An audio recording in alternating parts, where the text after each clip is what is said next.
Big up everybody tuned in. Happy Friday. We got the big man Laurie in the building in the new kit, chain swinging. How you doing, my guy? I'm all right, man. What are you saying? Damn, man. You know, a bit, admittedly, like it's a bit weird because it feels, I don't know how you feel, but it feels like the season is just like the midpoint from last season to now. It's just zoomed forward. And obviously, we got them lot, man. And I know they're in Manchester, but I know you've got the same kind of friendship circle, I assume, as myself. It's like, Yeah, them Man United, man, are just doing this. We need to win, man. How you feeling going into the season? yeah, you're right. It's funny because obviously you know Flex here, so he's like my cousin. So we correspond regularly, and as you can imagine, he's been on my case. You know what I mean? Verbal, innit? Yeah, I mean they're making some signings and they're feeling confident. I said, yeah, keep that same energy for when we beat you next week. I said the same thing.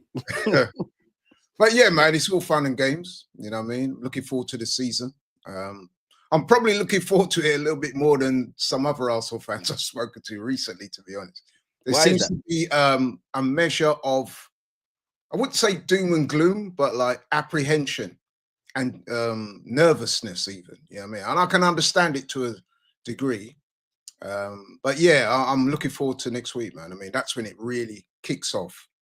But, why do you think there's apprehension then? Like, because I want to hone in on that point you said. I think you're right, yeah. But for someone else, like, why do you think there's apprehension, nerves, and everything in between in our fan base? Yeah, I mean, it's understandable, really, isn't it? I mean, this is a massive season for us, absolutely massive. Trophyless last season, 3 seasons in a row where we finished second. Got to be honest, the league campaign kind of tailed off towards the end of last season, was disappointing. So, you know, a lot of fans are saying, listen, man, when's it going to happen? And then we've made signings this season. And everyone's thinking, yeah, something's got to happen, man. Something's got to cook. You know what I mean? So I can understand why people are a little bit nervous because, let's be honest, pre-season has not been the best, if I'm going to be strictly honest. You know what I mean? It's been a mixed bag. In fact, I said to somebody the other day, I don't know what you think. No doubt you'll tell me in a second. But for me, the pre-season is almost like there's as many questions as there is answers, which is kind of not really what you want to be. You want to be going into next week with all the ducks in a row. You know what I mean? You've had some good performances, some good wins, some standout players. Everyone's singing on the same hymn sheet, thinking, yeah, man, because obviously next Sunday against Man United away from home is going to be a difficult challenge. I don't think our pre-season's gone the best. It's not been terrible. I mean, there have been plus points. Your Max Dowmans and quality player. Norgard, I think, has done well. Who else? Saliba's looked good. Zuba Mendes looked good. Ethan's looked good. But, you know what I mean? There's still a lot of things there, man, that, you know what I mean, need to be addressed. You know what I'm saying? I'm sure you feel the same way. The style of football's been criticised. People saying that the attack is imbalanced, which I do agree with. It's very right-hand coded. You know what I mean? Everything seems to go down the right, not too much down the left. And obviously, we got the big man up top, which obviously we're very happy. Most of us are anyway, with him. But then the 2 games that he's played, we've not really got the best out of him yet. But that's going to take time. So, yeah, man. So for those reasons, and obviously 2 defeats in a row, I mean, it's interesting. I was talking yesterday, we did a show on AFTV, and there's like 2 schools of thoughts on that. So some people say, oh, results don't matter. And I say, actually, yes, they do. Yes, they do matter because, you know what I mean? You don't want to be going into the season. I mean, if we lose tomorrow, which hopefully we won't. God forbid. Yeah, that's 3 defeats back to back. Nobody wants to go into a full season of the back of 3 defeats. You know what I mean? Nobody wants that. So results are important. And like I said to somebody yesterday, it's like basically pre-season is like your mock exams, isn't it, for the main exam? Exactly. If you're taking your GCSEs or your A-levels or whatever it is these days, degrees or whatever, and you have a series of mock exams, you pass the first 2 and then flunk the last 3. You know what I mean? You're not going to be going into your main exam with the greatest confidence. What you want to do is nail all the mock exams. So when you come to sit that paper on exam day, you're thinking, yeah, man, I'm ready. You know what I'm saying? But yeah, that's my quick summarization. What about you, man?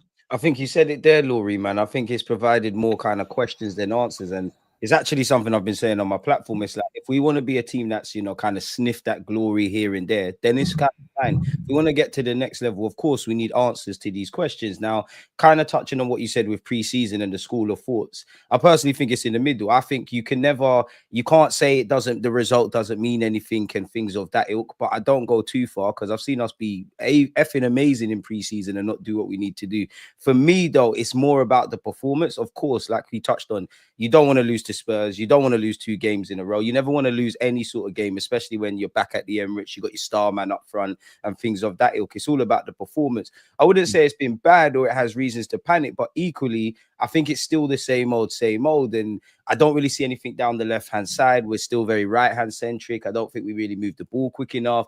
I don't want to do too much on Gyökeres and things, but that's what I was trying to say. And that it's one thing signing, your Gyökeres, your Madueke's, whatever has you, but you're just going to have new players with the same old kind of issues. So it's a bit of a mixed bag. And that's where I'm a bit negative going into the season, but equally optimistic because I do think things will click into place. Whether it will click into place fast enough, I don't know. I do want to ask you, how do you feel about Gyökeres? Because on the face of it, I know people that are not connected to Arsenal, a lot of agendas were ran after 15 minutes in his first game and the minutes he played, and we know he's not really fully fit. But we do have attacking issues, right? Like, do you have confidence Mr. Mikel Arteta will be able to unlock things? That's a very good question. Now, listen, first and foremost, I'm very happy with Gyökeres. I mean, I was one of those when there was, you remember the debate that was going back and forth for a while between him and Sesko. I was very firmly on the Gyökeres train. The amount of goals the guy scored, you simply cannot ignore that. We missed a proper number 9. Facts. Fair play to Havertz, he's done his best, and Jesus, but they're not what I call prolific strikers. They're not killers in the box, man. No, they're not. And even Jesus, who's a very talented footballer, is very creative footballer, very skillful. He's not what I would call prolific either. So we've needed a number 9. We needed somebody who can put the ball in the back of the net. And when you look across the 8 top leagues in Europe, Gyökeres' names would stand out. I mean, his goal scoring record, was it 97 goals in 102 games? Ridiculous. It's phenomenal. And okay, people are going to say, yeah, it's for Sporting, Portuguese league. But listen, he's still got to score the goals, bro. So I'm confident that he will do well at Arsenal. I think what we're seeing is in these 2 games is that he does look a little bit raw. And you have to also, well, I'm sure you appreciate this, Deluded, is that he's a different style of player to what we're used to up top. So it's going to take time for us to bed him in, you know what I mean, and get him playing or get used to him and him get used to us. That's why I went back and forth with my brother Robbie for a while, because I was saying we needed to have got the Gyökeres deal done earlier, even if it cost us a few more million or whatever. I would have been in favor of that. I mean, I know it's easy for me to say I'm not in charge of the purse strings, but that's the reason why you get these guys in early, right? And you bed them in, right? And then we have to get used to each other. Him with the players with him. Just like Jesus and Zinchenko, to age your point, when we brought them in that first season. Yeah, that's right. So it's going to take a while, but I'm absolutely confident that he'll be the man for the job. You know what I'm saying? And it'll be interesting, actually, because I'm seeing today where Sesko's arriving in Manchester. He's going to do the deal for them. I think that's a good signing for United. But the likelihood is that Sesko and Gyökeres will be lining up against each other next Sunday. So that would be an interesting subplot for that game. Fuel to the fire, man. You know what I mean? So, more interesting. Yeah, but in answer to your question, yeah, I'm very confident that Gyökeres will be our man. In fact, I'm backing him to get 20 goals, league goals this season. Maybe a bit overly optimistic, but I think if you look at Arsenal, the way we play, right, when we're you know, when we're on it, we create, even when we're not on it, we create a lot of chances. I mean, even the other day, I was looking at the 2 games we lost in the pre-season games. Yeah, we created 15 chances on goals in both those 2 games. You know what I'm saying? But we only scored what was it? Two goals. 2 goals, yeah. So what I'm saying is that if we create those amount of chances and we've got a fully fit and firing Gyökeres and we're used to his style of playing and he's used to our style of playing, sooner or later that is going to transmute into goals. I'm confident. I hope so. So, like, kind of honing in on, you made a good point, which is just facts, to be fair, and that Gyökeres has to adapt. We have to adapt to him. Do you like? Is it more of a case of Gyökeres adapting to the system, or Mikel Arteta kind of changing his tactics to get the best out of Gyökeres then and put him in positions where you're going to score goals? And what I mean by that is, we know he's going to have in the modern day, you can't just stay up front. We know he's going to drop deep, pull out to the channels, etc. But equally, we just need to create chances, and we just want him to put the ball into the back of the net. And we have been calling for Arteta to do things differently. So, like, is it a thing where Gyökeres has to bend to the system, or does the system has to slightly change for him or anyone really? I think the onus is on, we have to adapt to him. I mean, obviously, he will have to show a little bit of adaptability as well. You can't be a one-trick pony, especially in the Premier League. However, you can't bring in a guy of that status, pay that much money for him and not have a plan for him. You know what I'm saying? So you've got to, I'm sure they would have done their research on the guy. Yeah. And they would know what his strengths and his areas where he's not so strong are. You know what I mean? So, for example, the other day we were putting all these crosses into the box. People will tell you that watch Gyökeres a lot. He's not noted for his heading ability. You know what I mean? So that you can do that, but you can't do it ad nauseum because you're not playing to the guy's strengths. I mean, he was making, you saw the game, he was making runs and he wasn't receiving the ball early enough. A couple times Lewis Kelly, I think, could have hit him a bit early and didn't. Yeah. Maybe that's what we're kind of alluding to. Yeah, and it's things like that I'm talking about. So, you know, I mean, that will come in time, I'm sure of it. And yeah, I'm confident that the signing will work. We have to be, man. You know what I mean? He's there now. We have got no choice, man. I mean, if I'm not gonna lie, obviously, if it doesn't work, then or there's a struggle, Gyökeres will have to answer questions off his own back. But equally, I will be looking at Arteta. Well, he scored a lot of goals for Coventry, he scores a lot of goals for his country, he scored a lot of goals for Sporting. I don't think it's as white and black, anyways, if we sign the best players in the world and they go up front and it's just we're happy as Larry. So I will be looking at him. But like you said, Sweden. I'm confident. He scores goals for Sweden. And when he plays for his country again, yeah. So like, if you're doing it everywhere but the Emirates, ooh, I'm gonna look at you, Gaffer. But I think he's gonna be all right. What I do think though is he's not gonna start against Man United. I know I'm jumping the gun. You got a couple training sessions. You got Bilbao. I actually think Kai Havertz will start. I genuinely think Kai will start. I've heard it. I mean, listen, I can see that as well. But there's no point in buying Gyökeres, man, and just sticking him on the bench, bro. To me, I mean, me personally, I would start Gyökeres. I mean, I would as well. Just get him up to speed, man. Havertz missed the last game. He's got an injury. I don't know the nature of it. I'm being told it's not too serious. It'll be interesting to see who starts tomorrow. See, that's the other thing. Gyökeres needs minutes. He needs minutes because we need to... he's behind fitness-wise. Yeah. And not only is he behind fitness-wise because of the tumultuous fallout he had with Sporting, but like I said, we need to get used to his style of play and he needs to get used to us. That's only going to happen on the pitch. I mean, okay, you can do all the training stuff, which is fine, but you need to replicate that in match situations. So we don't want to be seeing him. I mean, I don't know about you, but I was a little disappointed when he came off because against 100%. Because we started creating some chances. Like, I feel like Gyökeres chances when he came off, if I'm honest. Zubimendi came on. When Zubimendi came on and them kind of guys came on, I feel we created a lot more chances and there was a lot more like, you know, when you watch Gyökeres, obviously he scores glamorous goals, amazing goals, but the bread and butter is just simple finishes. He's just arriving at the right time. We was kind of putting in some cutbacks in which we weren't doing when Gyökeres was on the pitch. So I was disappointed. And also, as you said there, I think you need to get minutes. Now, of course, obviously, you got to be a bit cute and clever and rest him where you can, and as well as expose him to minutes. But I felt he could have got significantly more minutes than he got, if I'm honest. So yeah, like, and I know Wenger used to do it where sometimes he'd sign players and probably the first 10 games of the season, I remember when he did it with Xhaka and that, they're not really starting, they're kind of adapting. For me, I don't want that with Gyökeres. Just throw the man in. As much as football's complicated and we're discussing a lot of nuances already in this opening 15 minutes, I think it's a bit basic. Like, just start the man. Like, let's not reinvent the wheel. Just start the man. Let him get up to speed. If anything, you know what Kai Havertz and maybe even Mikel Merino could bring. Which brings me on to midfield, yeah, because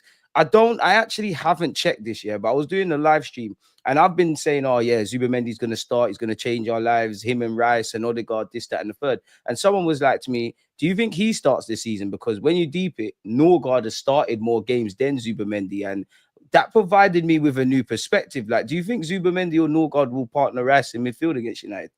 That is an excellent question. It's funny because myself and Cecil, shout out to Cecil, we were on a show yesterday, and Cecil made a very good point. He was saying that based on what he's seen in pre-season and based on what type of game it's likely to be against Man United, he would prefer Norgard to start over Zubimendi, given Norgard's size, physicality, running ability, and obviously his experience in the Premier League.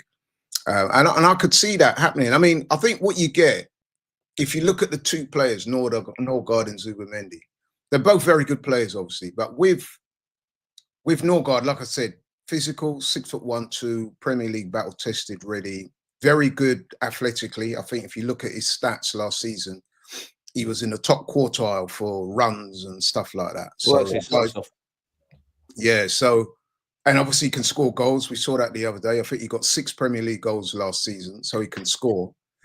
With Zubimendi now, I think what you're getting is his passing range is better.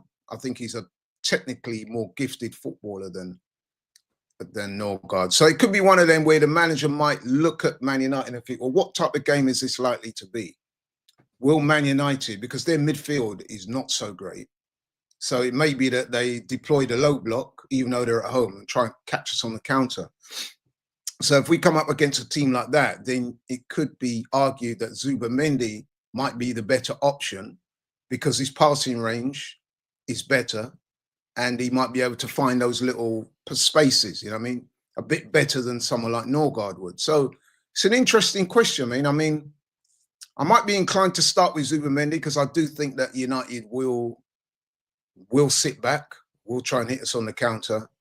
So I think that Zubimendi would get the nod. But if he starts with Norgard, it wouldn't surprise me, to be honest, because he's been one of the plus points for me in the pre-season. I don't know about you, but I think he has. No, I think you're right, man, Laurie, in the sense that obviously where you look at Norgard, he's not a sexy player, sexy signing, you know, and obviously Partey left, he came in. But I think he's quietly been going about his business. I do think, and I don't know how to explain it, but I think Norgard's been good. I think like every game he's played, he's kind of grown and looked a bit more mature, if that makes sense.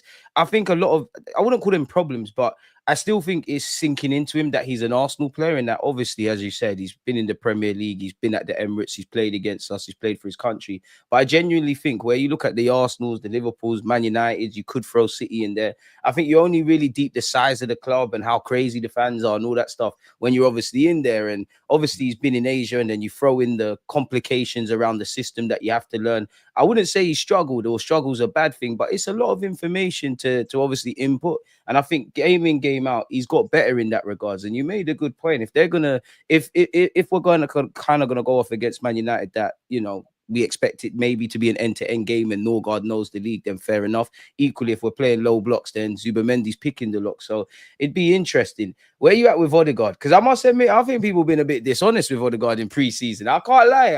I'm not saying he's been amazing, but I think there's frustration from last season, and they're not. You can criticize his ability. I'm not saying he's been amazing in pre-season, but I don't feel there's an element of calling it as you see it. But where are you at with Martin? I think that I think some of the criticism's been unfair, to be honest, man. That's what I'm saying. I mean, some people have been slaughtering him. I'm like, nah, man. I think, listen, he's not like blowing up any trees, but he's been steady. You know what I mean? Exactly. And I'm seeing bits and pieces here where he is trying to be a bit more direct. He's trying to have more shots on goal. I've noticed that. Not all of them have been successful. Yeah. You can't doubt his running, his pressing. He presses from the front. He's still doing that. Ankle looks good now. The energy looks good. He looks like to be somebody that knows that this is a big season for him. I'm seeing that in his just his body language and the way he's approaching certain games. Listen, man, I think he's done all right. I mean, listen, he's not been outstanding, and you know, inevitably coming off that last season that he had where he was disappointing, let's be honest, there's going to be pressure on him, man. He's the captain. He's one of the senior players in the team. He plays a very pivotal role in the team, that number 10. So there is pressure there, you know what I'm saying? But I think people need to ease up and give him some slack, man. He's not been that bad. I've heard some people really, he should be dropped. Nah, not for me. He can get better and he will get better. I do rate the guy, man. I I just rate think him, but he just needs to pull his finger out next season. yeah, Just he shut does. people up, Yeah, man. he does need to step his game up because, like I said, two things we need to understand about Odegaard. Number one, he's the captain. You know what I'm saying, and that is a big role, especially in a team like Arsenal. Number two, the position he plays in the team, number 10, is very pivotal to the way we play. So, you know what I'm saying? This is a big season for him as it is for Arsenal. And I'm sure that has not escaped his attention. You know what I'm saying? So let's throw Wanyeri into this then. Like, what have you made of Wanyeri? What did you make of Wanyeri against Villarreal? Because for me, I think he started well and then he got a bit quiet. I still need, there's a bit more to go. And I think he needs to probably learn how to impact the game a bit more across 90 minutes. Not necessarily, the sexy getting the ball on the half turn and playing the killer pass, but more like kind of being proactive. And I expect that. The man's 17, 18. But what have you made of him? Because it's a big season for him, no? No, listen, man. I'm a big fan of Wanyeri, man. I've right from when he come in, I said to him, I gave him that label that for me, he's the most exciting young talent in the Premier League last season, and I stand by that, man. You know what I mean? He's great to watch. He's direct, full of running, fearless, likes to shoot, and yeah, I hear what you say about sometimes he needs to impact games a bit more, but sometimes I think he gets taken off in games a bit early for me. You know what I'm saying? I mean, obviously in pre-season, he's not going to play the full 90. I get that. But I think he's been one of the pluses of the pre-season. You know what I mean? I think he's in that little cabal of players. Him, Max Dowman, Saliba, Norgard, Zubamendi. Saliba's been very good, man. Aka as well. Them man have done themselves justice on the pre-season tour. So, and let's be honest, man, he's a great option. I think, let's be honest, Odegaard is likely to start these games, right? But if you're looking for an impact player to come off the bench, if Odegaard's not quite working out, then Ethan is perfect for that. You know what I'm saying? So yeah, he'll do well this season, I'm sure. Still young, lots of energy. I love his attitude. He's fearless. Like I said, he's direct.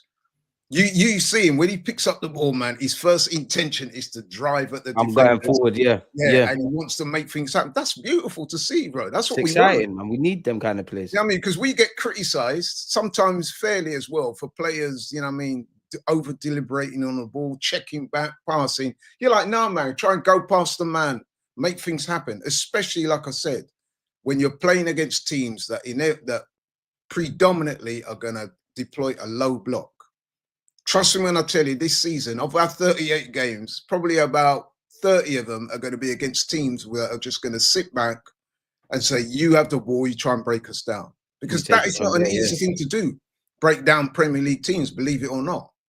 Because, you know what I'm saying, the way they set their teams up, they do make it difficult. So you've got to have players that are prepared to take risks, that pick up the ball and say, right, I'm going to go past my man. I'm going to open up the defense. I'm going to try and find that defense splitting pass. And when these things don't happen, you get moans and groans from, oh, man, you know what I mean? Like, so it's not an easy thing to do. I appreciate that. But one thing you'll say about Ethan, damned if you don't. Yeah, he will do that. Sometimes, you know, I'm not going to call out no names right now, but we've seen Arsenal players go down the flanks or go through the middle. They come up against an opponent, and then they check back and they pass. Sometimes that's okay.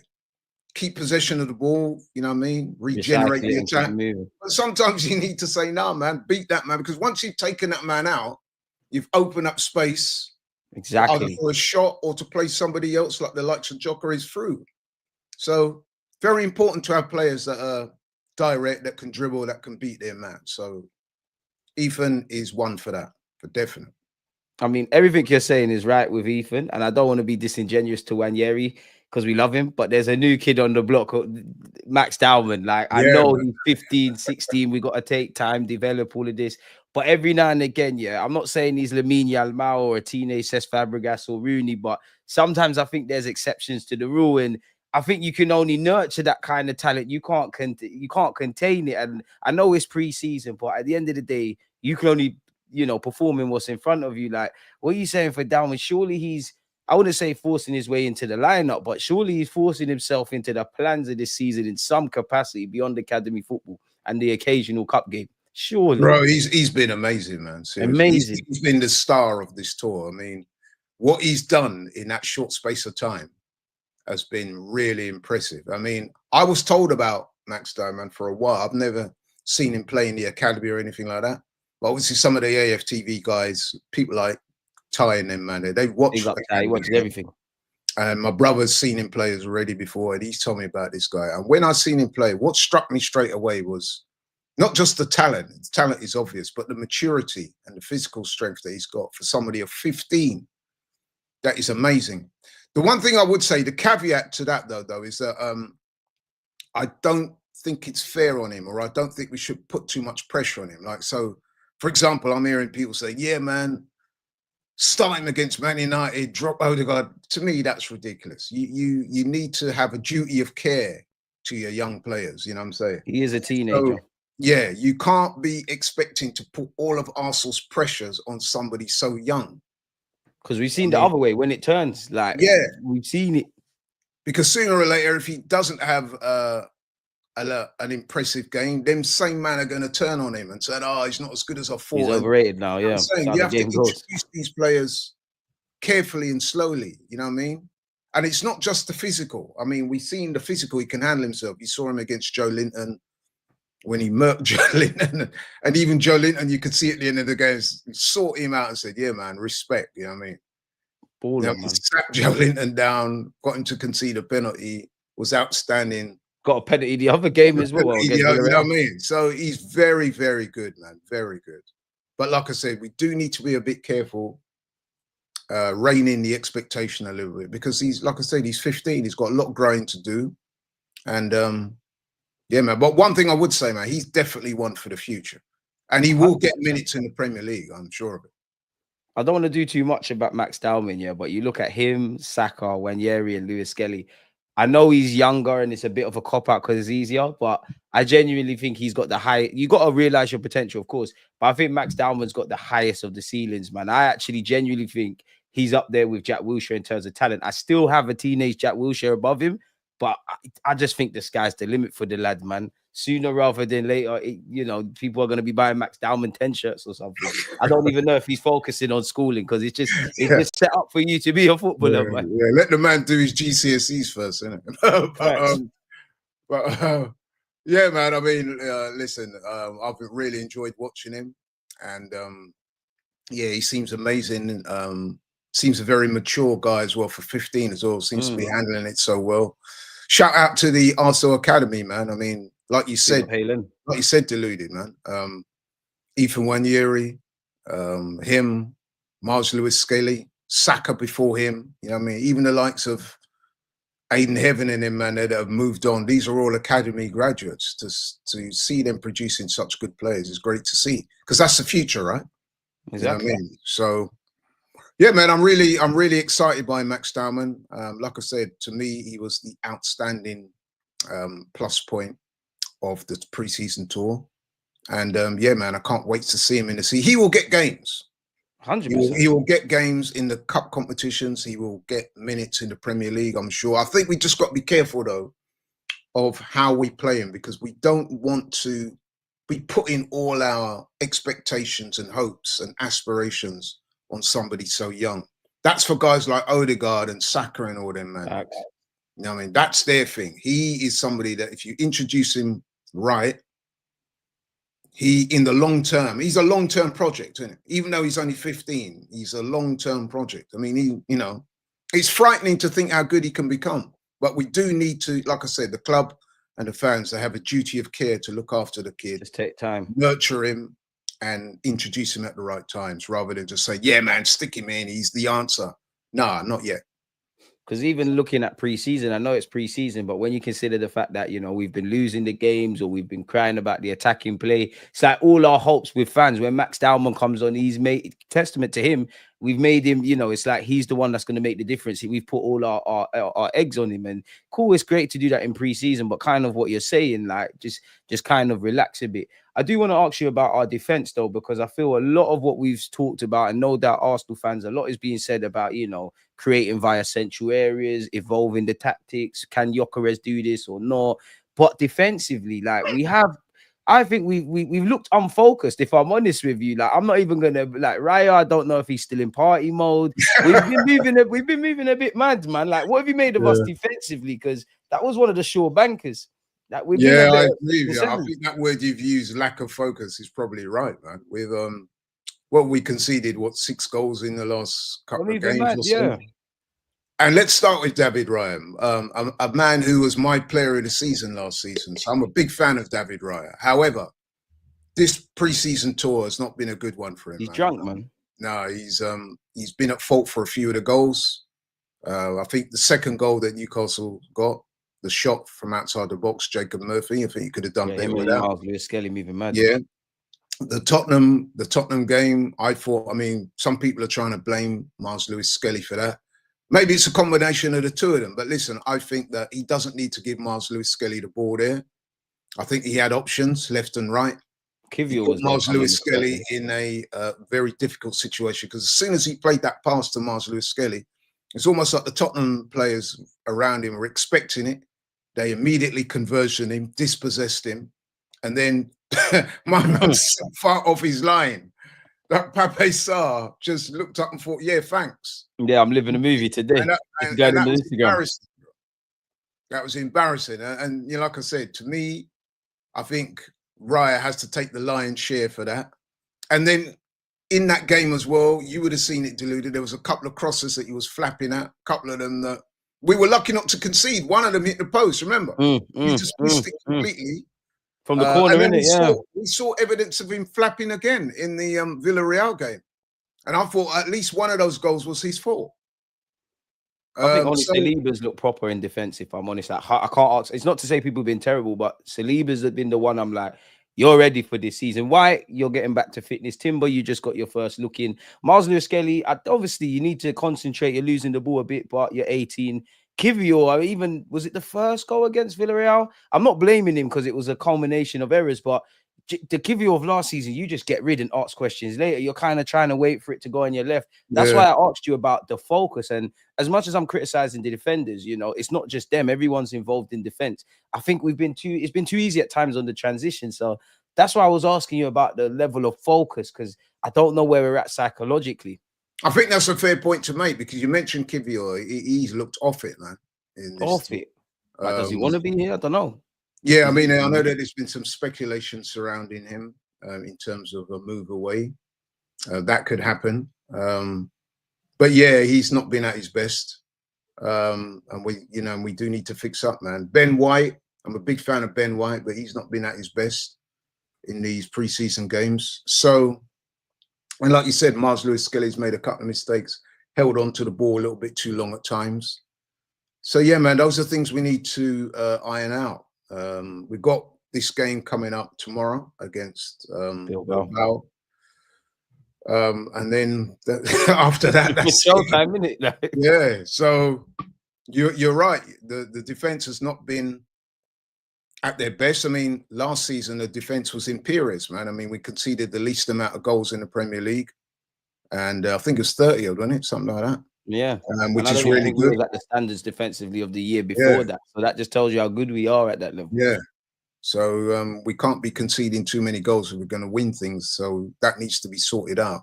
Like I think you are right though. I think it could be a concentration focus issue, because, like I said, David Raya, I don't know. He's been moving mad. I can't lie. Luckily, it's only pre-season, but you're Mr. Reliable, Raya. I don't know about now, though. I think what it is with Raya as well is that sometimes I just get the impression that the guy wants to be involved in the game so much that he just does too much. He'd love to be a centre midfielder. I don't think he wants to be a goalie, but it's funny, right? Because I remember this. I know we're digressing slightly, right? But I went to the Liverpool game away, and I got into the ground early.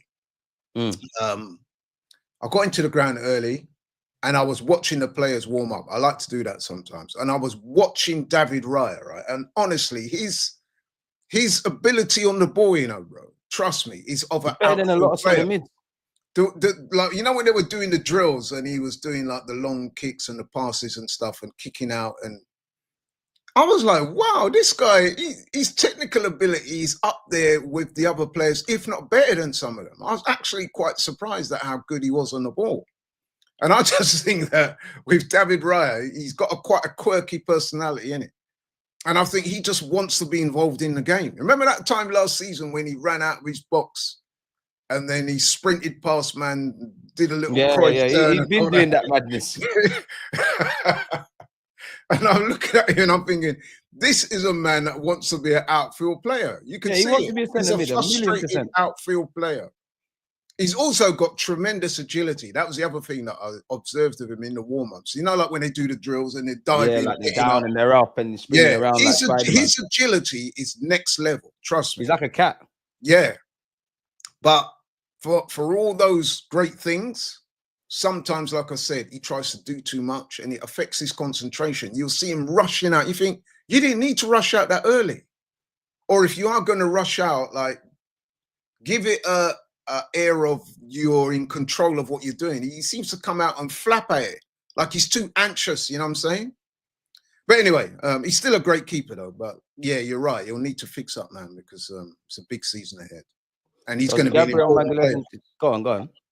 No, he's going to be a very important player for us, like he was last season. So he needs to. I wanted to add into this defensive thing, like, I'm nervous, I must admit, about Gabriel Magalhaes and Timber. Like, if there was something for me to be happy about beyond what isn't in the Villarreal game, it was to see them. Obviously, I know Timber had a surgery towards the end of last season, if not just after it. Gabriel Magalhaes, prior to the minutes he got against Villarreal, played nothing in Asia. I know we've got Bilbao. I know probably Gabriel Magalhaes is one of those that they'll wait until the last minute against Man United before deciding to throw him in.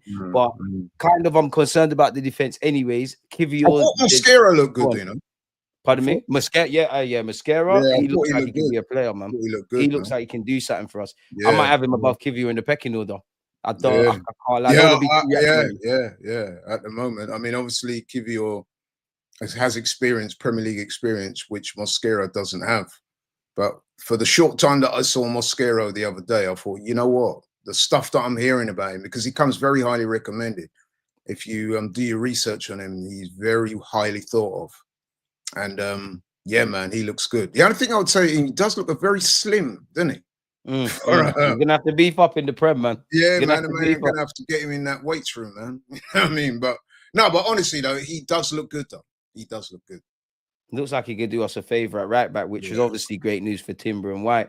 But this is what I mean about, like, I think it's one, there's a concentration issue. Two, I don't know if Calafiori's fit. I don't know if Kivior psychologically is here. I don't know, like, how true rumors you might be leaving on and if that's affecting you. I'm concerned about Magalhaes, even if he does start against Man United or even if he's in the squad, will he necessarily start? Which is why I wouldn't sell Kivior at this moment in time. I'm quite nervous about how my defense looks against Man United. So, like, if I'm nervous about my defense, if I haven't seen something new in attack, ultimately your efficiency and your effectiveness in both boxes decides football games, innit? This is where I need to see us start and hit the ground running, and actually it all needs to come together. Like, I wanted to ask you as well, like, do you feel like this could be last chance saloon of a season for someone like Calafiori, purely because Tomiyasu's contract got ripped up? And I don't know if you like been reading what Mikel Arteta says, but he keeps saying stuff along the lines of, like, he keeps speaking about availability. We need players that are available. Obviously, if Calafiori has another injury hit season, potential or ability, like, do you see us? Could we cut the cord on him? Like, do you think we might be moving to be a bit more ruthless in our decisions with stuff like that? Hopefully not. I mean, listen, Calafiori has had quite a few injuries since he's come to the club. It's quite frustrating because he does look a good player. But yeah, it's been frustrating, isn't it? He's not really had a prolonged run in the team due to injury. I mean, and obviously, if we're being honest, he's kind of lost his place in the team, isn't he, to Miles Lewis-Skelly. So yeah, man. I mean, let's hope he can get back fit and get back into the swing of things, because it's a big season for him as well. We've not really seen the best of him. We can see he's a good player, and also he offers us a goal-scoring threat going forward. He's one of the few players in the team that likes to shoot from distance, so we need that. But yeah, so let's hope, man, because injuries are so frustrating, aren't they, for everybody concerned. So let's hope he can get back fit, and then we can really see the best of him, is what I would say. I got to ask you, man, Martinelli.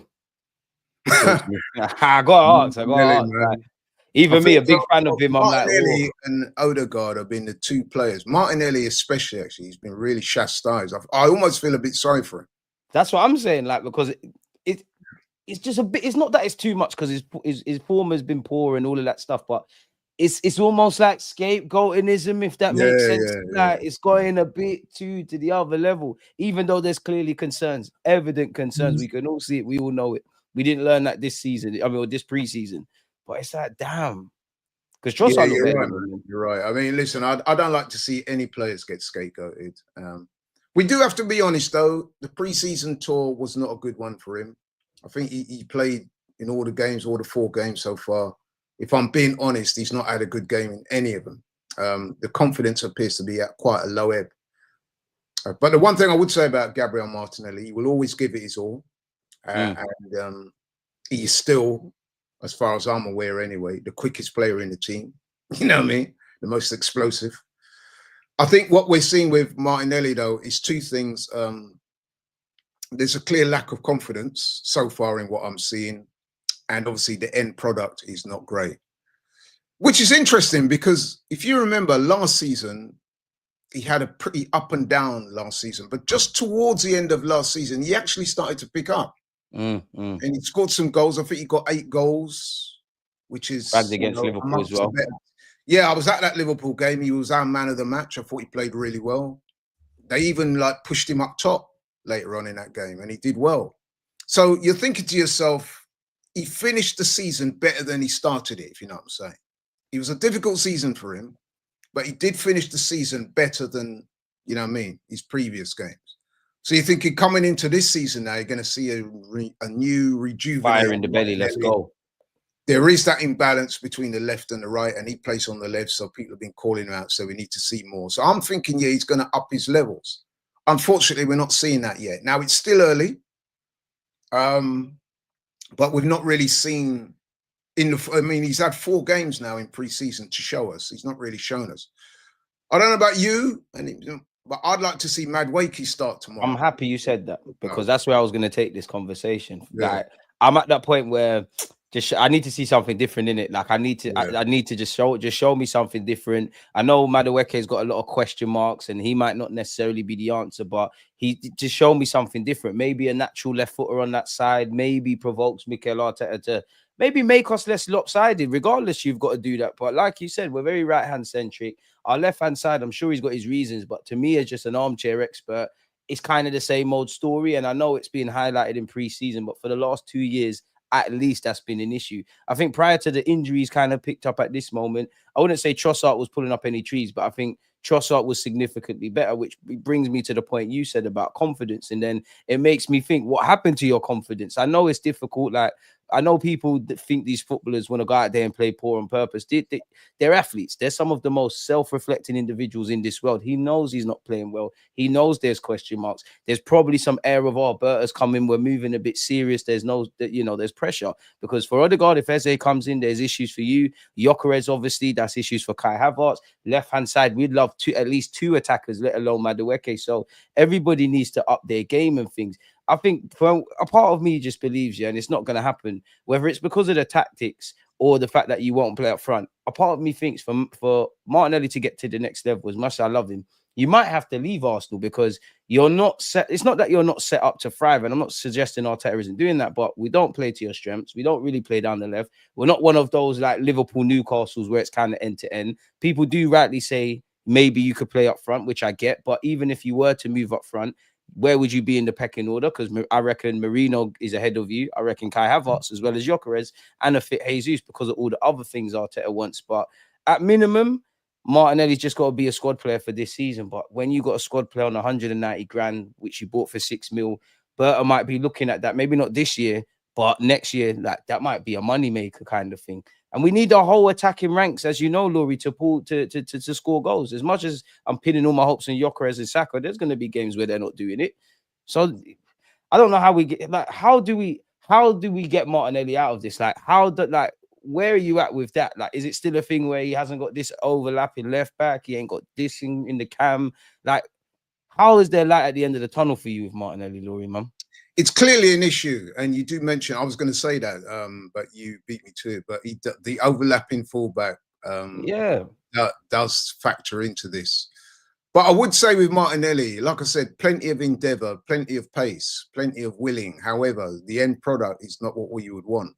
And I think what we're seeing with Martinelli is that when he's trying to go past a man, right, inevitably it's just the pace that he's looking to. And fullbacks will read that. They will sit back a little deeper. You know what I'm saying? Couple yards. Yeah. So make it more difficult for him. And then sometimes, even when he does get past the fullback, the end product, man, like the cross or the pass, is not always on point. I mean, in that last game as well, this is a sure sign as well of somebody that his confidence is not quite there. There's a couple of times when he almost run the ball out. You know what I mean? You know what I mean? So he's over reliant on his pace. The end product is not what it should be, and he's suffering for that. And like I said, there is an imbalance in the attack. I mean, you can see it in the way Arsenal play. You watch us, right? Whenever we get the ball, it's almost like we default to the right. It's almost like subconsciously they just go down the right-hand side. That's where our hopes are at, man. So there is a clear imbalance there. And that's why we need Eze in this team as soon as possible. You know what I mean? Because we need some difference in our creativity. We're becoming far too predictable. And I think somebody like Eze can address that. You know what I'm saying? But with Martinelli, I really, really hope that he can sort it, man, because I do He's like a player we all love, man. We all love the lad. We want it to work, but it's like, I can't defend you. I'll always defend you blindlessly because I like you, and you know, scapegoating is not warranted and all of that stuff. But everyone's got eyes in it. Like if we keep seeing the same things, I don't know. And for me, and I think part of the frustration is as well. So if you remember a few years back, man, people were talking about Martinelli as that next big thing. So and where has he gone? Where has he gone? He's not really kicked on from that. So a lot of people are saying, "What's happened to this guy, man? I thought he was going to be the one." You know what I mean? I'm starting to think that year you're referring to was a purple patch, you know, with Martinelli. Like maybe the conditions, and we was fast, and on the transitions we was great. Like you mentioned that year, yeah. Like I don't know why, but I always think of the Brighton away game, maybe because of the black kit. But Odegaard, like we were so good on the transition. I remember there was a goal. Odegaard dropped deep. They had the high line. Put Martinelli in. As you know yourself, foot race with Martinelli, it's not going to end well, and he's finished. And that's why I think maybe you need to leave, because it's like we're playing chess now, isn't it? That's not for you. Like, you're not one of those kind of players that can thrive within that. Like there was a point I genuinely used to believe Martinelli. I used to say, you know what, he's going to be like Luis Suarez. No, he's going to be like Alexis Sanchez. We're going to combine the two. There was a point where us Arsenal fans said, you know what, maybe his ceiling's even higher than Saka's, but it's just not worked out. And then it takes me to this on screen, yeah, because I mean, it's on brand with the year you mentioned, 2022-23. D and Laurie, why can't Arteta revert to the 2022-23 season when we scared the oppositions in transitions and pressing? We scored loads, so why so defensively last two seasons? Gyökeres needs quick transitions. Big up Vincent for that question. Where you at with that? It's a very good question. You make some very good points there. I mean, listen, the way Arsenal play, we're a possession-based team. That's how Mikel Arteta, every manager has a style of play. That is ours. I think the issue with us is that sometimes we need to mix it up a little bit, because sometimes we can be a little bit predictable, and teams are ready for that. You know what I mean? So we need to show, I spoke earlier about players needing to be a little bit more risque, take players on, have more shots outside the box, go long occasionally, put the ball over the top for a Martinelli to run onto, or a Saka or something like that, or even a Gyökeres. You know what I mean? You need to mix it up. If you keep it the same and too consistent to what we do, it makes it easier for the opposition to read what you're going to do and prepare for it. And these days, like I said, the teams that we're playing against don't even have to be particularly good. They just need to be organized. I mean, you saw that in the Spurs game, the preseason friendly. Once Spurs scored that goal, right, they just they stopped playing, really, innit? Just held their shape, said break us down. Held their shape and said, right, okay, come break us down. And they defended well, and we couldn't score. And like I said, we had the majority of the possession. We had 15 attempts on goal, but a lot of those were from the areas that weren't particularly damaging. You know what I mean? We couldn't break them down. And that is going to be a problem that we're going to face. I guarantee United a week from this weekend they're going to do a similar thing. I don't expect United to engage us. I don't think they're going to do that. I think what they're going to do is sit back and try and hit us on the counter-attack. So we need to, develop styles of play that can circumvent low blocks. You know what I mean? It's not easy, but we need to work out a way we're going to do it. We have the players, but we need to tactically be smart and astute and vary our tactical strategies. You know what I'm saying? Have different ways and different ideas, man. That could be down to substitutions as well. I mean, everything. Many times about Arteta, one of the criticisms I have about him is that the substitutions are too late, man.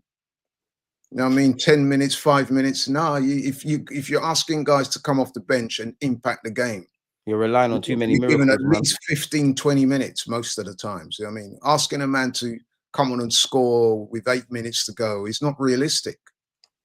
It might save you 1 or 2 games across the season, but on a consistent basis, you're having a bubble, man. And that's the thing. And like, I do agree with this comment where it said people don't know football. A few years ago, teams didn't sit back for us. Now they're afraid they sit back low. And that's great. And we've earned that because of the brand of playing football, but nothing changes. It's still different issues. Like, let's be honest, man. If you Deluded, say you were managing a Premier League team and you're coming up against Arsenal, you're going to do that as well. It'd be stupid not to. Why would I want to engage you? Like Arsenal, one of the most best possession-based teams, a team known for its passing and stuff like that. You're not going to want to engage them unless you're Liverpool or Chelsea. Yeah, unless you're Liverpool, City, them kind of teams there. I'm going to say I'm going to be deep, compact, low blocks, break us down. And I'm not trying to be negative against my team, but I'm also going to do that because you don't move the ball particularly fast. I know Lewis Skelly's going to invert. I might even do what Spurs did and kind of set up presses. I know Raya's going to see a lot of the ball. I know Saka is a great player and he's capable of maverick moments and he's going to put us under issues, but we double up, triple up against him. We can't match you lot on the ball, off the ball we can. And when it's not really necessarily fast and inspiring, you play into our hands. And I know that's exactly what Villarreal did the other day. It's simple business. And then they grew into the game when they got the goal. Yeah. We've seen that script so many times, Laurie. It's not even anything to do with pre-season. Like, that is something that's been kind of going on for years. And that's why, for me, more so in the Prem, when we play low blocks, obviously, I want Arsenal to score every minute, but when we're playing low blocks or when it's evidently clear that's what's going to happen, I want us to score within the first 5 minutes just because you're asking them a question. Are they going to stick to the script? Or no matter how defensive they are, they're a goal down now. You need to come and ask us questions. Now we've drawn them out. We can kind of play to our strengths type of thing. But then it leads me to ask you this, because people say Arteta is a defensive coach. I say, yeah, he should be. He should be every sort of phase of play coach. But he has shown us, we all talk about the 2022-23 season. Whatever people say, he has found some level of a trick with Kai Havertz, with Marino, with previously Smith Rowe and Saka. So he showed me you can coach attacking phases of play. So it's like, do you want to do that for whatever reason? Or is it a thing where he can't do it? Where do you stand with that? I think he can do it. I think he's got to be a bit more adventurous. Like I said, I think we've got to try and vary things as well. He's this guy here has said it in essence there. He needs to take more risks. He needs to be a little bit more expansive. You know what I mean? We need to be a bit more expansive, a bit more risque, encourage the players to go for it a bit more. Sometimes we can be a bit too controlled, you know what I mean? Everything is controlled. You're watching the game and you think it's almost like the man's playing the game on some kind of PlayStation control. Yeah. We need to have a bit more maverick about us, you know what I'm saying? Yeah, earlier we spoke about Max Damon picking up the ball, making that direct run into the box, drew the penalty, did it twice.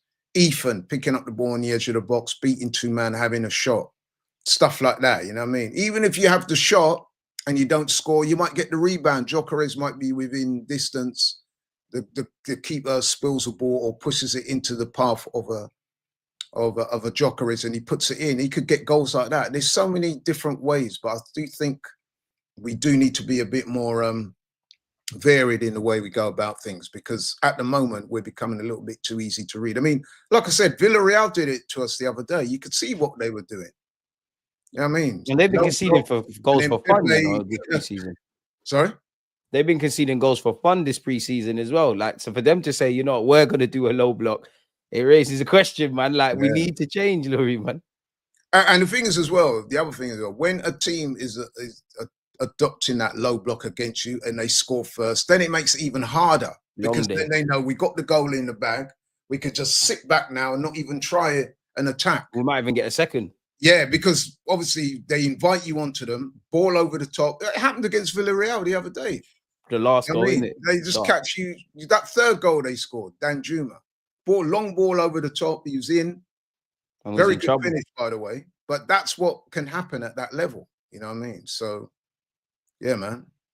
Big season. The players need it as well, like, because I mentioned about like focus and psychological stuff. I don't think the players have down tools, but naturally in life, when you're learning something and doing the same things, it's not that you're not inspired, but it doesn't await that kind of galvanized spirit in you. Like, and I do think not that we're going through the motions, but I do think we're kind of going through the motions a lot of the time. Like, do you think psychologically the players could do with some new tactics, maybe different areas when this one's got the ball where you got to be, maybe different areas you occupy on the field? Like, do you think they psychologically need that?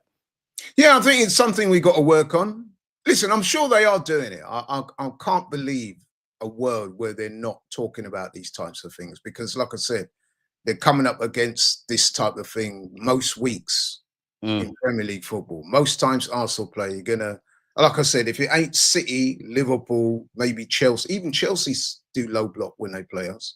But most teams are going to have the low block. So it's something that you have to factor into the equation when you know what I mean, when you're devising strategies against these teams. So I just think it is not easy, though. I would say that it's definitely not easy. I mean, I used to manage a team myself, and I've seen it happen to us, albeit at a very low level, because they know that we had players in our team that are very, very good, very talented. They would just sit back and just wait for an opportunity to hit you on the counter, and sometimes it works for them. Because you get frustrated. The more they defend, the more you fly forward and then bang. Yeah. The trouble with Arsenal is there's so much pressure on them that, you know what I mean, you can see why sometimes it doesn't quite work out. They have to learn to be able to cope with that pressure. Because every game, the margins for error now are so slim. Tiny. Especially what Liverpool were doing. You imagine if you go to United, say, for example, United, we go there next week and we get a draw, which, let's be honest, wouldn't be the end of the world, would it? But if Liverpool go and win, immediately that's... You know how our fan base are, man. You've dropped 2 points that at the end of the season, that could be crucial. You know what I mean? So the pressure is on, man. 100%. What do you make of this question? Because this pressure is definitely on. What do you make of this? Big up, Junior. Top show, lads. Is Arteta more moist than Pep? Wenger, midfields, all old pension, OOP grafters, not technical ballers, feels reactive, sets up for the opposition rather than focus on the players' strengths. So I guess in theory, he's asking, is he more moist than Pep? No, I wouldn't say he's a Moyes, man. To be fair, let's have respect for Moyes Jr., everyone. But David Moyes is a big manager, you know, he's done things in the game. Like, yeah, but Moyes, I wouldn't say he's a Moyes. And that's not disrespecting him. No, he's not Wenger either. Pep in terms of like he wants to over-focus and micromanage everything and every eventuality. Maybe Moyes in terms of the emphasis on the defending, if I'm honest with you. If I'm keeping that question there, then yeah, he's probably more Moyes than Pep. I would describe Arteta as a possession-based guy that is pragmatic rather than risque. And he likes to play controlled possession football. That is his thing. You know what I mean? You even see him the way he is on the bench, the way he communicates with the players. He's quite hands-on, isn't he? He's quite... You'll be telling them where to go, when to pass it. You know what I'm saying? Stuff like that. It's like he still wants to play. Like, he's always near, like even against Spurs when Paul was pushing him. You know, you get those people in life, they're very deep thinkers. You know what I mean? Arteta seems to me one of them. That's why he's a manager, isn't it? You got by default, like you man, I'm overthinkers. But you also have to be a little bit, how can I, you also have to have a certain degree of adaptability, you know what I mean, that you can change things on the fly a little bit. Yeah. You know what I'm saying? And football in general is becoming very controlled. It's just we're seeing that, not just from Arsenal. Football like that now is where players there's this emphasis on not giving away the ball, not taking risks. Everyone's got to be in their right positions to, you know what I mean? It's very... Yeah, very controlled. And I think Arteta is one of those managers. He likes control. He likes possession. He likes control. And he likes to play things a certain way. What I'm saying is that we need to be a little bit more adaptable so that when we play teams that are very structured and, you know what I mean, so we can circumvent some solutions. Yeah, yeah. And that's where, But like I that's said, where I'm sure he's working on it. I mean, he seems like a very intelligent man. I'm sure that they're doing all this stuff. We just need to see it more on the pitch. And hopefully, if you get the right players in, that's why I think, I don't know about you, but I think Eze, if we can get Eze done sooner rather than later, that would be a massive boost for us. Which brings me on to this, man, which I'm just going to ask you again. Shout out the latte firm. I think they had Sammy Mokbel where he said, do I think Eze to Arsenal will happen? As of today, I will say not happening. Where I think there might be leeway is if they sell Trossard and maybe one other, Eze could arrive as a multifunctional forward. What does that make you feel? Because surely that kind of dampens the mood where Eze is concerned. Me, I don't really want to hear this. Like, I need to be hearing Eze's having his medical, but where are you at with that? Because we need this guy. I spoke to somebody yesterday who I can't name, but he assures me that he has connections within the club. And he said to me, Laurie, I'm very positive about the signing. It may not happen in the next week or so, but he didn't say 100% sure, but he said that the vibes are positive. The player definitely wants to come. Things are moving in the right direction. And he says to me that he thinks that the deal will get done before the transfer window closes. So if that is the case, then I'm very happy about that, because we need a guy like this, man. We are crying out for somebody like this. You only had to see him play for Palace last season. What he brings you, man, is exactly some of the things that we've spoken about that we're missing out on at the moment. He could be that final piece of the jigsaw. Oh, it's Eze. Like, obviously, the added caveat with Eze is he's a London lad. He was in our academy. But if I'm honest with you, I don't really care about that. He's an absolute baller. He can play enough positions. Me and you have been talking about low blocks. He can help us with that. The man can play and put pressure on Odegaard, if not take his spot, make the left wing his own. Whether Arteta wants to change his tactics is another, but there's scope to maybe drop a Rice or a Zubimendi, whichever one, have one as the 6 and then have him and Odegaard on the field.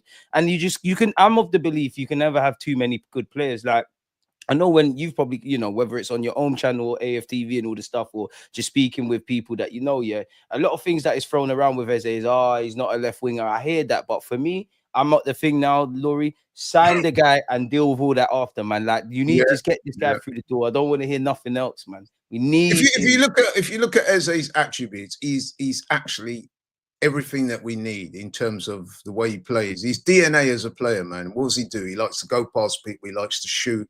He can create things. You know what I mean? He's a maverick on the ball.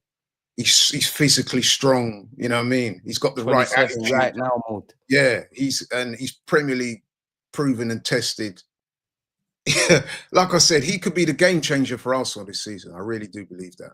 And not just him. I think obviously the striker as well.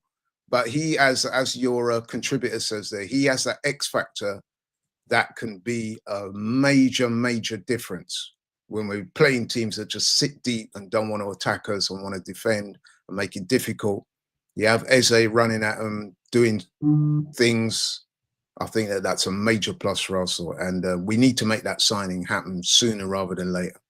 Needs to happen, man. Like, I must admit, I hoped he'd be in by now. He's probably not going to be in anytime soon, and he's got the Community Shield to think about. One thing I like about him is I'm not comparing him to Saka, and obviously Palace, big club, good players. I mean, I don't mean this in a disrespectful way, right? And there has been other players, but one reason I like Eze is he had to do the Saka thing initially. Well, Saka's still doing it, but he had to do the Saka thing where I'm sure we were living or dying by what Saka could do. I know there's 11 players out there, but if Saka didn't make the difference, we were in trouble. And I think a bit of that has been the case of his career at Palace. So with that, if he signs for us and he looks left and Odegaard's there, Saka's there, the big man Gyökeres through the middle and all the names I'm not saying, you just need this to happen. It needs to happen. It needs to happen. 100%. If we don't get Eze, would you have Lookman? Because we've also been linked with him for 45 million quid. Lookman is a good player, but I've got to be honest, man. My eggs are very firmly in the Eze basket. No disrespect to Lookman, who is a very good player as well, but I'm all for Eze, man. I can't see past that right now. Sorry. That's where I'm at. I don't want to see past that. Like, yeah. do you think we'll get? Do you think if we did get Eze, it would be Eze and done? I think for now, yeah. There's been talk about Rodrygo. I can't see that happening. Rodrygo's on astronomical wages. They're saying loan with an obligation. Yeah. But I can't see that. I think Eze will be the final piece of the jigsaw. And if we get him, I'll be more emboldened. I'd go from confident to very confident. Does he get in the starting 11? Eze? For me, he does. But you could play him as a left-sided forward on the wing or through the middle. He may not start every game, but he would get plenty of game time. Put it that way. And that what you said there is interesting, because I obviously know if Arsenal are going to go for Eze, whether it's Bert or Arteta, whoever, they obviously like the guy, right? But like, I would love to know what is their internal view on Eze beyond just him being a good player, because Odegaard's the captain. I'm not saying he can't get dropped, you can't improve on him or whatnot, but he'd probably fair to assume, at least for now, Arteta is going to persist with him. We're not going to see either a Rice or Zubimendi drop out and have like a system of 1, 6, and 2 rotating 8s. So Eze's not going to get there. Left wing, fair play. It does seem like fair game. Whoever can make that theirs. Like if I was Eze, assuming we signed him, if I was Martinelli, Trossard, a fit Jesus, whoever could play on that left, equally, I would fancy my chances that I could make that my own. And then also, you do hear with rumors that Nwaneri signing a new contract has made us a tiny bit more relaxed on the Eze front, right? And you could throw Dalman in if you want. But it's like, how do you think we view Eze internally then? Like, do we rate Eze as highly as us fans? Like, is it really a needle mover, do you feel? Or is it just a multifunctional forward that increases? I think potentially he's definitely a needle mover. I think he is. And what I would say about players fighting for places, listen, it's a meritocracy. May the best man win. You know what I mean? At the end of the day, is if you're going to have a team, a top team that's winning things and challenging for trophies, you need to have players where there's competition for places. The best teams always have competition for places. So having Eze in the mix in that forward line, whether it be in the left or through the middle, hey, the best man wears the shirt. Simple as that. Simple as that. Like, end of the day, if you've got the shirt, don't let someone come and take it from you. If you're coming into this team, come and take someone's shirt. Give Arteta problems. Because the way that works is it works for the dynamics of the team. You know what I mean? So the best man wins in terms of getting that shirt.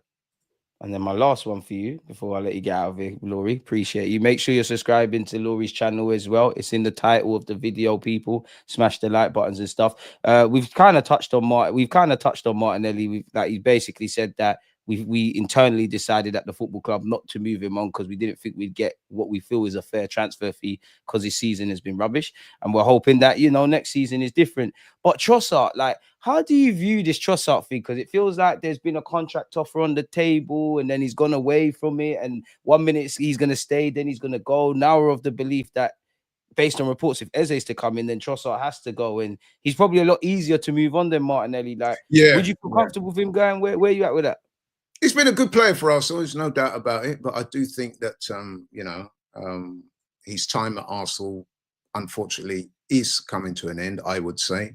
Apparently, he's been maybe not demanding, but he's made it clear that he wants more first-team football. And I can understand that. He's a quality player, given his age as well. Given the fact that it's World Cup year, you would imagine that he'll want to be in that Belgian team that plays in the World Cup this year. So listen, if any deal is a benefit to both parties, then I could see him moving on. I think it's far more likely that he's going to move on rather than Martinelli. 100%. Although Martinelli could possibly fetch more money, but I think it is more likely that Trossard would go. But I think it's probably mutually beneficial. And I'm not trying to kick him out the door. That's just me being honest. You know what I'm saying? So, yeah, good player, though. He's a very good player on his day. And he did well for Arsenal.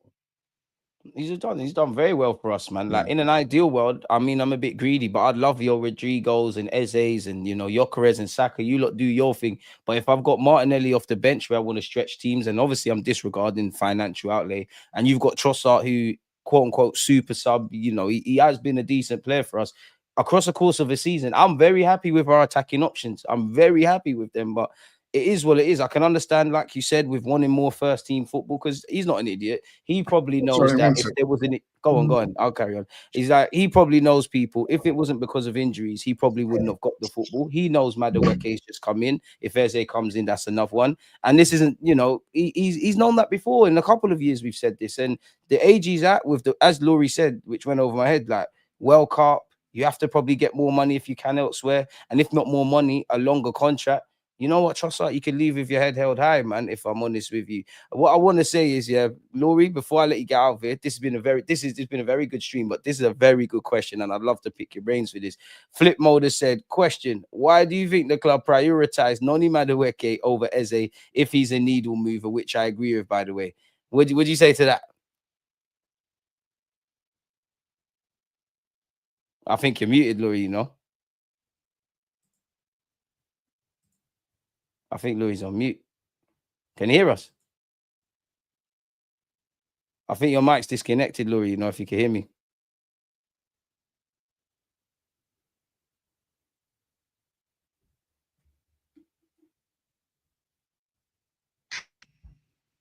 Oh, is he back? Yeah, I think my mic is on, right? Oh, you're back now. You're back now. Yeah, Did you hear the question or?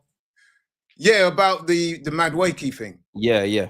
Yeah, so that's a very interesting signing, that was, to say the least. It wasn't overly popular with Arsenal fans. I've got to be honest, I wasn't necessarily in favour of it.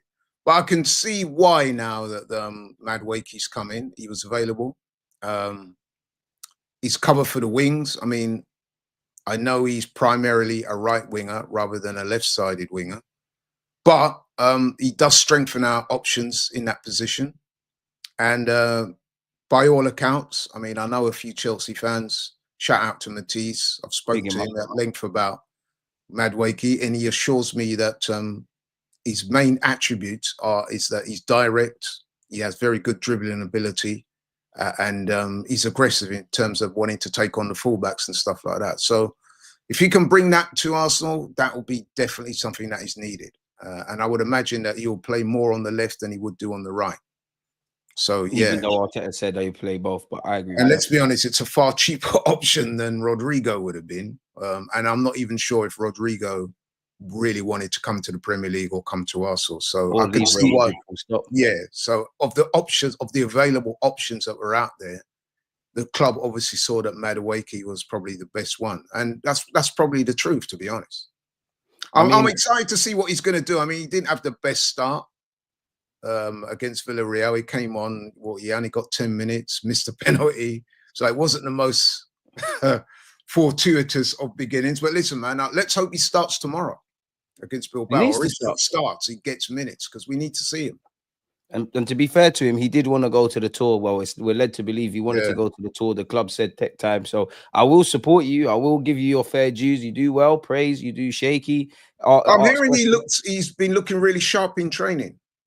I need to see sharpness on the pitch, man, because I think I like Madueke, but I do think we're signing too many players at times where it's not that they're bad, but we're having to do the ifs, and if this can happen and we're squinting, I just want to look at you like I look at Eze, like you're a baller. To my flip on to answer your question, Flip, from my perspective, I personally think one, it was probably easier to do for the Madueke deal because Chelsea were repeat customers to them. They'll probably let us tailor that deal. 50 million people might look at it mad, but they think that's fair value for Madueke. I don't feel Arsenal feel Eze's release clause is fair value because it's expired. We've been told that there's no kind of willingness to pay his release clause. We want to negotiate below that. So that's probably why. And plus, we probably know Eze wants to join us. We flush players out. We bring in some money. We might go for him. That being said, though, I would have probably tried to move heaven enough to get Eze, maybe even offered a Trossard or something, or a Nelson in some level of a deal. But I will look at this. For me, I want Rodrygo, I want Eze, I want all these guys. If I don't get Eze and we've only got Madueke, Arteta, you know what you still need to win, regardless of what is brought in. You know what you need to go and do in next season, innit? So yeah, we'll man, have to see. I mean, listen, I don't know about you, Deluded, but if we get Eze, I think that's been a really good window. Yeah, if we get Eze, fair play. From Kepa, I think that's a good backup keeper. I think Norgard's going to be already seeing his qualities. I think he's going to be good. Likewise, Zubimendi. excellent player. Who else we brought in? Obviously Gyökeres. He could be the ace in the hole. Odegaard, Zubimendi, Kepa, Mosquera. And then if we bring in Eze, man, I think that is a really good window. And I would also go as far as to say there's no excuses now. No, there's definitely for me. There's no excuses, regardless. But there's definitely no excuses. We have to win something. I mean, I know some people are saying it has to be one of the majors, which is Premier League or Champions League. I'm not so sure. A lot of people seem to be thinking that it's going to be easy to win the Premier League this season. Anything but. I mean, Liverpool, they won the Premier League. Let's be honest, pretty much at a canter, innit? The Premier League was over last season with about 3 or 4 games to go. And Liverpool since then have gone out and strengthened in big style. You know what I mean? And about to get Isak sooner rather than later. And they could get Isak, which will make the challenge of winning the Premier League even harder. So when people say, oh, he has to win the Premier League or that's it, that's a very harsh assessment. What I would say, though, is given where we are and given the signings that's been made, I would say that it's incumbent upon the manager to win at least one trophy this season. Do you think that's a fair assessment? Yeah. Or? I think the only way to shut people up is obviously the dream would be the champs. I don't think you'd be killed off metaphorically for not winning the Champions League. I think everyone can understand, you know, how difficult the Prem is, but I think the only way to shut up even your harshest critic is to win the Prem. And I don't think an FA Cup or a League Cup, if not both, would save you. But that would save face. Even the most harshest of Mikel Arteta fan or someone that wants him out would say, I still feel the same way. It's not a major, but I still had a day out at Wembley. And for me as well, away from how us fans feel necessarily or Mikel Arteta, I think the players deserve to win a trophy. I think the players need it more than anything, man, because you flirted with it. And it can't be nice, you know, having the great games you did against Madrid and how it ended against PSG, how we kind of floated to the finishing line in the Premier League the year before that, obviously, last day of the season, and everything in between. Like, they need to have that day at Wembley. They need to have that little history. Like, I know they want to win major trophies. I know people at our football club have won trophies away from it. And I also know fans look down on the League Cup and the FA Cup, but trophies are not a given as a professional footballer. Granted, if you're playing for the traditional top 6 or bigger teams in Europe, you're going to win. But it's those kind of memories. And when it's all said and done, there ain't nothing in history for the last 3 years. And I think some of these players, if not all of them, are good enough to etch their name in this club's history in their own way. So we got to get over the line, Laurie, man. We have 100%. I mean, you hit the nail on the head. For a club of our size and what we purport to be, it's absolutely essential that we win trophies. It's been far too long now. Like you said, some people may look down their noses at the Carabao Cup and the FA Cup. Not me, man. At the end of the day, I'm a fan. I want my team to win trophies. Like you said as well, the players, it's incumbent upon them to start winning things. You can't be at a club like Arsenal and have nothing to show for it. It's very important that we win things. Yes, in an ideal world, you want that to be the majors, i.e. the Premier League or the Champions League. But that being said, those trophies are extremely difficult to win, man. You know what I mean? So if we don't quite win that, I'm not going to throw my toys out the pram. As long as we challenge, we've got to be in a position where you have to challenge properly. Yeah. But I will take one of the domestic cups or both of the domestic cups. I will take that. It's been far too long now. We need to see something tangible on the table in the trophy cabinet next season. Simple as that. Something set in stone, man. Something for the cleaner to actually have to clean, because that cupboard's got to be rather than the dust. We need them to be. Yeah, man. We need that, man. I need them to be falling over trophies and whatnot, and just etch their name in history, really and truly. Because I don't forget things. I remember the shameless stuff of a lot of fans whose teams stunk up the gaff. They got to run all of that. Oh, a trophy's a trophy. It's all history and all of that, which is fair enough. I want to be able to run that. And also, like, I just think the fans need a day out at Wembley. I think I'm of the belief now, you know, everybody's allowed to support the team and have their own thoughts. But I think when you start winning, you have some unity. And then one thing I like about Arteta is stuff that I obviously can't see, but we all hear little things. And what I mean by that is, you know, the light bulbs, the stuff, all the stuff he does out in the training ground and stuff. As funny as it is, but anyone that understands sport like yourself, like whether it's boxing or whatever, these kind of things, like, it's all about mindset, innit? That's a winning mindset. That's a mindset of winners. So everything is being geared to winning, apart from actually winning 1-2 things. And I think that's ultimately, to conclude this live stream, is where we need to go, man. Laurie, it's always fantastic being here with you. Let people No, it's a real pleasure, man. I woke up this morning, I was looking forward to this. And, come on, my guy, likewise. I find stuff like this almost cathartic, like therapeutic.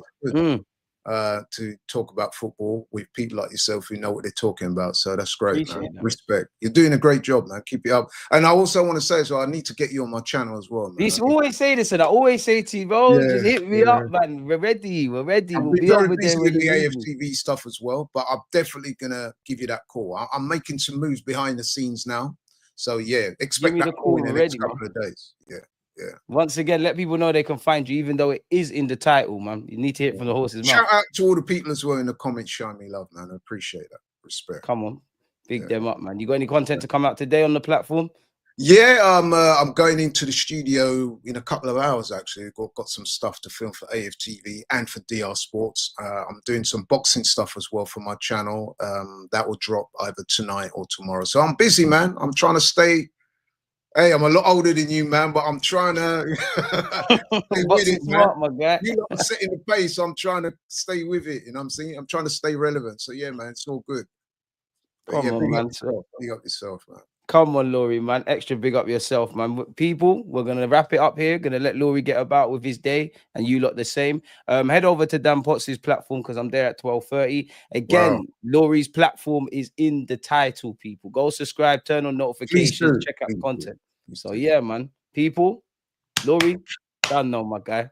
One love. Respect.